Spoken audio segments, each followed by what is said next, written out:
নূর আলম আমাদের গ্রামের ছেলে, আমাদের পার্শ্ববর্তী ছেলে। গত সোমবার থেকে নূর আলম একটা মঙ্গলবাড়ি বাজারে ছোট কাপড়ের দোকান করে। তো ওখানে ওর আম্মা বাড়ির থেকে ভাত রাঁধে দিছে, 8টা-9টার দিকে ভাত খাইয়ে দেয়, দোকানে টিফিন গাড়ি করে ভাত সাজিয়ে দেয়। তো রাত 8টা-9টার দিকে চলে আসে। যখন আসলো না তখন ওর আব্বা আম্মা ফোন করে ফোন দেয়, তো ফোন ধরে না। সেই সোমবারে রাত 8টা-9টা থেকে নূর আলম নিখোঁজ হয়ে যায়। তো এই পর্যন্ত তার বাবা মা এবং ওয়ারিশেরা খোঁজাখুঁজি করে, খুঁজতে খুঁজতে পাওয়া যায়নি। আজকে বুধবার বেলা 11:30 থেকে 12টার মধ্যে আমরা জানতে পারি আমাদের পাশেই এক বাঁশঝাড় গোরস্থানে নূর আলমকে কিছু লোকজন মারে ফেলে। কে মারে ফেলছে বা কারা ফেলছে আমরা জানি না বা দেখিনি। তো বাঁশে মারে ফেলে বাঁশে গলায় দড়ি দিয়ে ঝুলে রাখছে।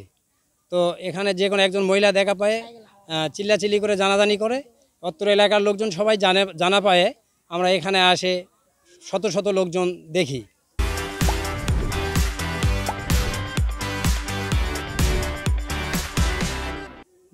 দেখতেছি প্রশাসন আসছে, তো কে বা কারা মারা ফেলছে তার উপযুক্ত আইনের আনে বিচার হওয়ার উচিত, উপযুক্ত সাজা হওয়ার দরকার আমাদের মাধ্যমে।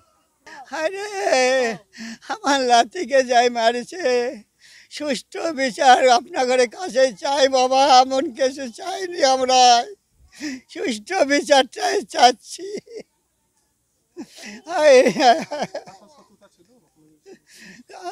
বুঝা পাইনি কারোর সাথে তো শত্রুতা বা আমি তো দেখতে পাচ্ছি না। আমি তো ওখানে থাকি, আমি তো না এখানকার খবর কেমন করে নিব? আত্মারে আন্ধারে আমি খবর পাবো। মোবাইলে যেটুক শুনি ওইটুকুই কোয়া পারছি।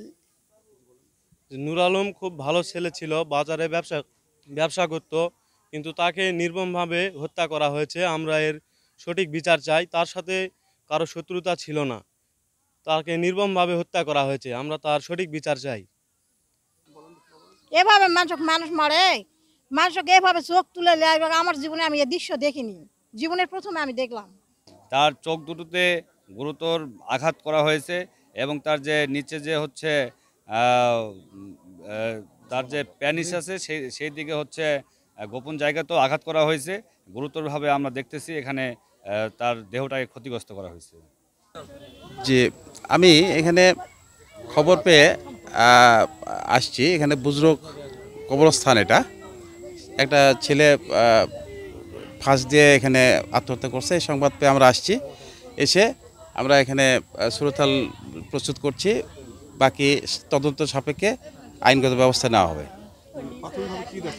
প্রাথমিকভাবে গলায় রশি দিয়ে, বাঁশের সাথে গলায় রশি দিয়ে বাঁধা আছে। তাকে এখন এই অবস্থায় পাইছি, ঝুলন্ত অবস্থায় পাইছি আর কি। চোখ দুটা হলো সাদা সাদা দাগ আছে এখানে, চোখের দুই চোখে। আর মুখ খোলা আছে, মুখেও একটু সাদা সাদা দাগ আছে। তারপর পোকামাকড় একটু লেগে আছে। আর প্যান্টের যে লিঙ্গর সম্মুখে যে প্যান্টের ওখানে সাদা সাদা দাগ আছে। আমরা এটা তদন্ত সাপেক্ষে আইনগত ব্যবস্থা গ্রহণ করব পরবর্তীতে। বাবা আমার ফোন দিছে, ফোনে শুনেছি জিঙ্কা আমার বোনের লাতি মারা গেছে, শুনে আমি আসছি। এতখানি বেশি কিছু আমি শুনিনি বাবা,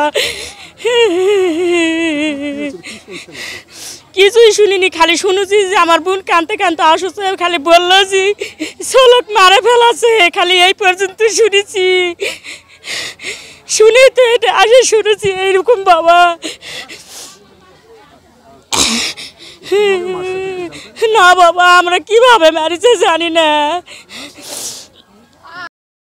জয়পুরহাট সদর থানাধীন ভাতশাহী ইউনিয়নের অন্তর্গত ওই বুজরুক এলাকায় একটা কবরস্থানের এখানে ওই বাঁশঝাড়ের মধ্যে নুরুল নামে 25 বছর বয়সী একটা ছেলে গলায় রশি ঝুলন্ত অবস্থায় লাশ পাওয়া গেছে। পরে আমরা পুলিশ আসি, এখানে আইসা তাকে লাশ উদ্ধার করে তাদের সুরতাল প্রস্তুত করা হইতেছে। পরবর্তীতে ডাক্তারি পরীক্ষার জন্য পাঠানো হবে, সঠিক মৃত্যুর কারণ নির্ণয় করার পরে পরবর্তী আইনগত যে ব্যবস্থা আছে ব্যবস্থা গ্রহণ করা হবে। প্রাথমিকভাবে মনে হচ্ছে যে এটা একটা আত্মহত্যার ঘটনা। তারপর পরবর্তীতে মেডিকেল রিপোর্ট আসলে পরে ফরেন্সিক রিপোর্টের ছাড়া এটা কনফার্ম করা যাবে না, বলা যায় না।